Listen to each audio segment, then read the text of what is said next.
Hello dear students, कैसे हैं आप लोग। आई होप सभी अच्छे होंगे बच्चों। तो आज का वीडियो स्पेशली उनके लिए है जो काउंसलिंग के लिए बैठ के इंतजार कर रहे हैं। वी नो कि 7 सितंबर को आपका नीट का रिजल्ट आ चुका है। काउंसलिंग अभी तक स्टार्ट नहीं हुआ है, ना स्टेट का ना तो ऑल इंडिया कोटा का।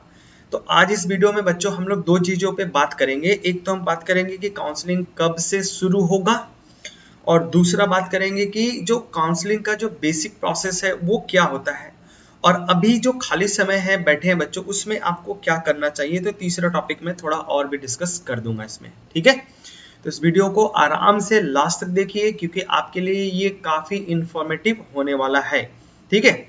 एनीवे, तो काउंसलिंग कब स्टार्ट होगा इससे पहले बच्चों हम देखते हैं कि अगर आपको ऑल इंडिया लेवल पे काउंसलिंग करना है तो बच्चों ये साइट आप एकदम दिमाग में रख लो, नोट करके रख लो, ठीक है ना। टैग करके रख लो www.mcc.in, ये वेबसाइट। और ये जो काउंसलिंग बच्चों करवाता है ये एमबीबीएस के लिए, बीडीएस के लिए, इवन नर्सिंग, तीनों के लिए काउंसलिंग होता है, ठीक है। साथ में आपको अपने स्टेट का जो वेबसाइट होगा, स्टेट का जो काउंसलिंग का वेबसाइट होगा, उन दोनों को याद करके रखना है। तो बच्चों जैसे यहाँ पे ध्यान रखना, जैसे स्टेट, जैसे मैंने आसाम स्टेट के लिए सेलेक्ट करके रखा है, ठीक है। तो आसाम स्टेट में बच्चों ये जो है आपको इसके बारे में पता होना चाहिए, ठीक है ना। और इसका वेबसाइट का नाम है dme.assam.gov.in। तो इसके बारे में एक सबसे पहले तो इन्फॉर्मेशन रखो। स्टेट के लिए, ऑल इंडिया के लिए अगर देखना है तो आपको ये website medical council of committee का जो वेबसाइट है एमसीसी का, इसको आपको रेगुलरली विजिट करना है, ठीक है ना। आप यहाँ पे ये यूजी मेडिकल काउंसिल पे क्लिक करेंगे तो यहाँ पे काउंसिल प्रोसेस, तो यहाँ पे साफ साफ दिख रहा है बच्चों कि अभी तक इस पे कोई अपडेट नहीं आया है। समझ रहे हो ना, इसमें अभी तक कोई अपडेट नहीं आ रहा क्योंकि यहाँ पे जो भी अपडेट दिख रहा है हम लोगों को ये लास्ट 2021 वाले काउंसलिंग का ही हम लोग को अपडेट दिख रहा है। तो अभी तक फिलहाल अभी तक आज जब मैं वीडियो बना रहा हूँ तब तक का तो कोई इसमें अपडेट नहीं है, ठीक है। तो इस चीज को ध्यान रखो। फिलहाल के लिए इस वेबसाइट को आप टैग करके रख लो, इसी को रेगुलरली विजिट करते रहना है। अगर आप स्टेट के लिए, सॉरी, अगर ऑल इंडिया कोटा के लिए तो ये एमसीसी का, और अगर स्टेट के लिए है तो आप जो भी स्टेट से बिलोंग करते हैं उस स्टेट का एक ऑफिशियल वेबसाइट होगा जो काउंसलिंग प्रोसीजर में पार्टिसिपेट करेगा। जैसे आसाम का ये हो गया dme.assam.gov.in, ठीक है। तो इसको आपको रेगुलरली विजिट करते रहना है। ये जो एमएमसी है बच्चों, ये आपको ध्यान में रखना है, ये आपको एमबीबीएस, बीडीएस और नर्सिंग तीनों के लिए काउंसलिंग करता रहता है तुम्हारा इसमें। उसी तरह से स्टेट वाले में आपका हो सकता है शायद एमबीबीएस और बीडीएस के लिए साथ में हो और नर्सिंग के लिए अलग से हो सकता है। तो स्टेट में थोड़ा डिफरेंट है, छोड़ो उसको। एनीवे, अब ये पूरा जो प्रोसीजर एकदम बेसिक से बता रहा हूँ बच्चों, तो एकदम जिनको कुछ भी नहीं पता उनके लिए बहुत अच्छा है, ठीक है। देखो, जो कोटा है, मतलब टोटल कोटा को यहाँ पे हम लोग दो मेजर कैटेगरीज में बांटते हैं। एक तो ऑल इंडिया कोटा होता है, ठीक है। ऑल इंडिया कोटा हर मेडिकल कॉलेज के लिए बोल रहा हूँ, ठीक है ना। जितने भी स्टेट के मेडिकल कॉलेज हैं उनमें 15% ऑल इंडिया कोटा के लिए सीट रिजर्व रहता है और 85% स्टेट के लिए रिजर्व रहता है। इसके अलावा बच्चों जैसे एम्स है, ठीक है ना। तो अब तो बहुत सारे हम लोग इंडिया में बहुत सारे एम्स खुल गए हैं। तो एम्स में जो काउंसलिंग होता है बच्चों वो 100% वो आपको एमसीसी के थ्रू ही काउंसलिंग में मिलने वाला है। प्लस जो डीम्ड यूनिवर्सिटी है, तो डीम्ड यूनिवर्सिटीज में जैसे जिपमर है, बीएचयू है, ठीक है ना, जामिया है, तो ये सब डीम्ड यूनिवर्सिटी, तो इनका भी काउंसलिंग बच्चों कौन करवाता है, इनका भी काउंसलिंग एमसीसी ही करवाएगा तुम्हारा। क्लियर, इसमें स्टेट, इनमें स्टेट का कोई काम नहीं है। तो स्टेट का जो 85% है उसके लिए स्टेट्स के वेबसाइट्स पे विजिट करना, उनके प्रोसीजर को आपको समझना पड़ेगा कि कैसे होता है। और ऑलमोस्ट सभी जगह अब क्या है, आपका ऑनलाइन काउंसलिंग ही चलता है, तो ज़्यादा टेंशन लेने की ज़रूरत नहीं है, किसी एजेंट वगैरह से ज़्यादा संपर्क करने की ज़रूरत नहीं है, ठीक है बच्चों। अब आता है भाई काउंसलिंग कब से स्टार्ट होगा। तो नेक्स्ट हम लोग देख रहे हैं कि काउंसलिंग कब से स्टार्ट होगा।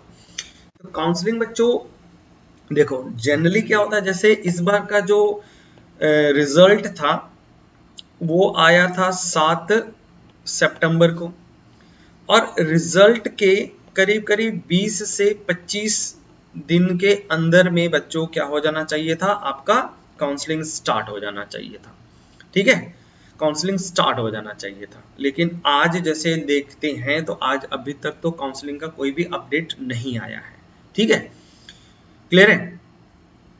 तो ये ऑलमोस्ट आपको बच्चों ये फर्स्ट वीक मतलब आपका कह सकते हो फर्स्ट वीक या फिर 30 सितंबर के बाद ही काउंसलिंग स्टार्ट होगा, इससे पहले तो नहीं होने वाला है, जैसा कि अभी तक देख रहे हैं। ठीक है, फिर भी अगर हम एक एस्टिमेट करें बच्चों की मतलब कब से काउंसलिंग स्टार्ट होगा, तो 20 से 25 दिन का गैप रहता है जनरली। लेकिन लास्ट ईयर जैसे 2021 में अगर देखोगे तो बहुत ज्यादा दिन का गैप था। ठीक है ना, 1-1.5-2 महीने का आसपास का गैप था, तो उसको छोड़ो, बाकी उसके पहले 17, 18, 19, 20 वगैरह में देखते हैं तो 20 से 25 दिन का गैप रहता है रिजल्ट से आपका इसमें। ठीक है ना, तो कायदे से इसमें बच्चों देखो डिले होने का एक बहुत बड़ा रीजन है इसमें। अभी क्या है ना, देखो डिले होने का एक बहुत बड़ा रीजन है बच्चों, क्योंकि देखो EWS और NMC इनका क्या चल रहा है, कोर्ट में हायरिंग चल रहा है। ठीक है, इनमें कुछ कंट्रोवर्शियल चीजें हैं, तो इसको लेके कोर्ट में हायरिंग चल रहा है। ठीक है ना, स्पेशली ये जो NMC का जो है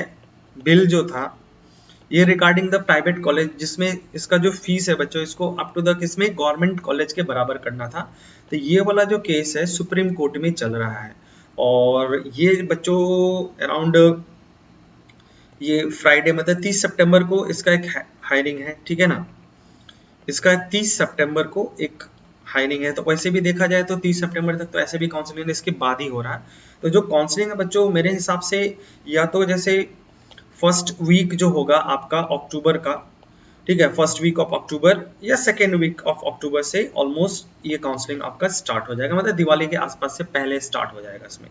ठीक है, देखो ये जस्ट एक एस्टिमेशन है बच, इसमें आपका MMC चाहे तो, ठीक है ना, ये आपका नेक्स्ट MMC चाहे तो आपको मतलब कल से या परसों से कभी से भी आपका काउंसलिंग स्टार्ट कर सकता है, बट फिर भी ये आपका फर्स्ट या सेकेंड वीक से आपका अक्टूबर के फर्स्ट एंड सेकेंड वीक से काउंसलिंग प्रोसीजर जो है वो आपका स्टार्ट हो जाएगा। देखो अभी भी देखो अभी तक मतलब किसी स्टेट में मेरिट लिस्ट अभी तक तो नहीं आया, एक दो छोड़ के, जैसे मेघालय वघालय है, ठीक है ना, इन सबों में शायद यहाँ पे काउंसलिंग मतलब के लिए रजिस्ट्रेशन स्टार्ट हो चुका है, बट अभी दूसरे स्टेट की बात करें तो यहाँ पे कहीं पे भी कुछ भी अभी तक नहीं स्टार्ट हुआ है, लमसम लेकर चला जाए तो। ठीक है, तो मान के चलो फर्स्ट या सेकेंड वीक ऑफ अक्टूबर में ये स्टार्ट हो सकता है, फर्स्ट वीक से भी हो सकता है, सेकेंड वीक से स्टार्ट हो सकता है।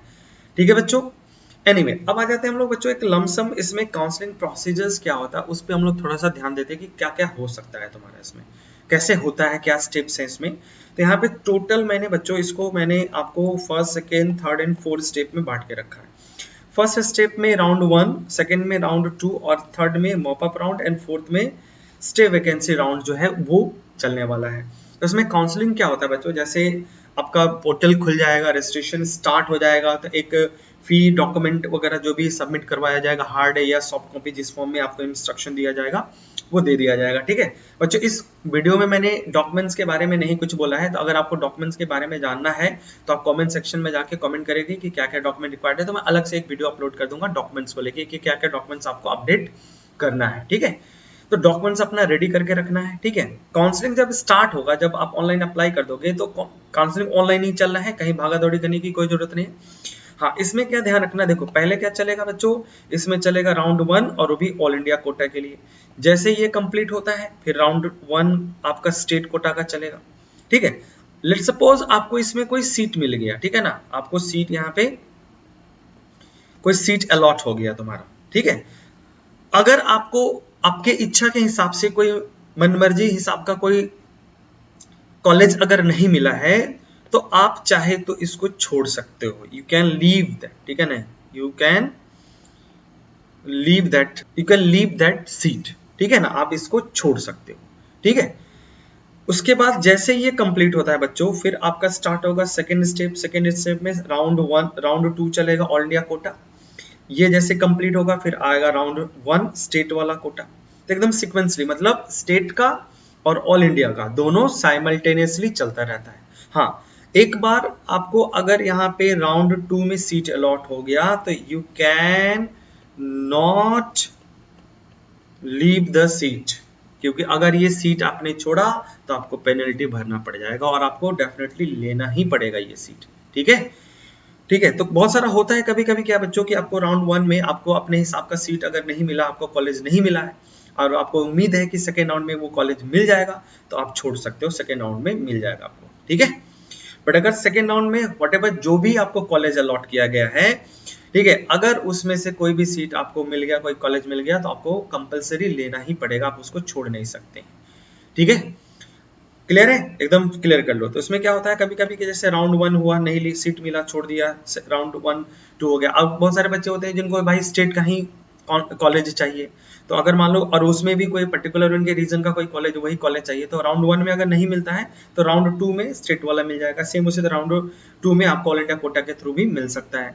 ठीक है, तो आप आपकी मर्जी है, आप चाहे तो इसमें छोड़ सकते हो, सेकंड में नहीं छोड़ सकते हो, ये ध्यान रखना है इसमें। ठीक है, तो राउंड 1 राउंड 2 राउंड 3 ये हो गया। राउंड 2 जैसे कंप्लीट होगा, मान लो अगर आपको राउंड 1 में सीट नहीं मिला, राउंड 2 में भी नहीं मिला, देन आप step 3 that means mop up round के लिए अप्लाई कर सकते हो, और मॉप अप राउंड में भी नहीं मिला तो स्टे वैकेंसी राउंड में भी जा सकते हो। क्लियर है। बट अगर आपको इसमें किसी भी स्टेट में, किसी भी स्टेट में मतलब फर्स्ट को छोड़ के, फर्स्ट वाले को छोड़ के, ठीक है ना, सेकंड में अगर सीट मिला कंपलसरी आपको लेना पड़ेगा, सेकंड में सीट नहीं मिला है, मॉप अप राउंड में सीट मिला, कंपलसरी आपको लेना ही पड़ेगा, और मॉप अप राउंड में सीट नहीं मिला तभी आप स्टे वैकेंसी राउंड में अप्लाई कर सकते हो, पार्टिसिपेट कर सकते हो, और उसमें सीट मिलेगा तो ऑब्वियसली आपको लेना पड़ेगा क्योंकि ये लास्ट राउंड है, और अगर मिल गया तो अच्छी बात है आपके लिए। ठीक है बच्चों, तो ये बेसिक सा आइडिया है, तो इसी प्रोसीजर के हिसाब से चलना है आपको। ठीक है, एनीवे अभी देखो बहुत काफी समय है, अभी मतलब काफी तो नहीं बोलेंगे, तभी 1-2 हफ्ते का मान के चल सकते हो समय है। तो इस समय में आपको करना क्या चाहिए, ठीक है, इस समय में आपको क्या करना चाहिए बच्चों। ठीक है, तो बेसिकली देखो आप सबसे पहले तो आपके जो जो डॉक्यूमेंट्स है उसको अपडेट कर लो। ठीक है ना, डॉक्यूमेंट क्या क्या चाहिए उसको एकदम रेडी कर लो। दूसरा, आप कॉलेजेस जो है उस पे जितना रिसर्च कर सकते हो रिसर्च कर लो।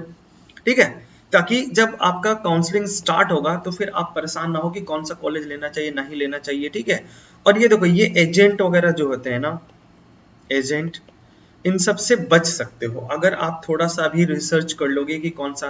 ठीक है ना, बहुत सारे देखो आपको डायरेक्टली नहीं पता है तो कोई दोस्त यार, कोई फ्रेंड, कोई अंकल, कोई रिलेटिव्स में जो भी मेडिकल कॉलेजेस में पढ़ते हैं तो उनसे आप कंसल्ट कर सकते हो, या बहुत सारे यूट्यूब पे बहुत सारे चैनल वाले बहुत सारे अलग अलग कॉलेजेस के बारे में बताते हैं, उसको देख के आप रिसर्च करके पहले से एक लिस्ट प्रिपेयर करके रख लो कि कौन कौन सा कॉलेज आपकी रैंक, आपके मार्क्स के हिसाब से कौन कौन सा कॉलेजेस मिल सकता है, ये रिसर्च पहले से करके रख लो, ताकि जब जैसे ही काउंसलिंग हो जाए तो आपको सीट फिलिंग में कोई प्रॉब्लम ना हो। तभी जो खाली समय है बच्चों उसको यूटिलाइज करो। ठीक है, और फिलअप करके मतलब अपना जो भी रिसर्च करके रख लो, कौन सा कॉलेज चाहिए, किस रैंक के हिसाब से आपको कौन सा कॉलेज मिल सकता है, या मार्क्स के हिसाब से कौन सा कॉलेज मिल सकता है, ये सब पहले से रेडी करके रख लो। ठीक है, ताकि जैसे काउंसलिंग प्रोसेस स्टार्ट हो तो आप इसमें हो जाए। बच्चों अगर आपको जानना है कि कौन कौन सा डॉक्यूमेंट्स, आप कमेंट करके मुझे बताना, तो मैं अलग से डॉक्यूमेंट्स को लेके बता दूंगा। ठीक है, ठीक है। कॉलेजेस देखो यहाँ पे बहुत सारे कॉलेजेस है, तो ये थोड़ा मेरे रेंज से बाहर निकल जाएगा, तो मैं इसमें बहुत ज्यादा कुछ नहीं बोल पाऊंगा और मैं आपको कुछ सजेस्ट नहीं कर पाऊंगा। ठीक है, तो इसके लिए मैं आई एम सो सॉरी। ठीक है, इसके लिए और भी बहुत सारे एक्सपर्टीज हैं, यूट्यूब पे ही सर्च करोगे तो बहुत सारा मिल जाएगा, तो कॉलेजेस का पे रिसर्च कर लेना। हाँ, डॉक्यूमेंट्स वगैरह जो सेक्शन है वो मैं बता सकता हूँ कि कौन सा डॉक्यूमेंट्स आपको रेडी करके रखना है। ठीक है बच्चों, तो ये तरह आज का हमारा वीडियो कि आप इसमें कैसे कर सकते हैं। तो वीडियो अच्छा लगा तो लाइक करिए, शेयर करिए, और अगर चैनल पे नया है बच्चों तो प्लीज सब्सक्राइब कर लीजिएगा। ठीक है, not only the counselling, specially मैं बायोलॉजी पढ़ाता हूँ, बट आपको जस्ट इन्फॉर्म करने के लिए मैंने ये सारा इन्फॉर्मेशन आपके लिए तैयार किया। ठीक है, तो बायोलॉजी, नीट बायोलॉजी के लिए आप मेरे चैनल को सब्सक्राइब कर सकते हैं। ठीक है बच्चों, मिलते हैं नेक्स्ट वीडियो में, तब तक के लिए all the best, bye bye.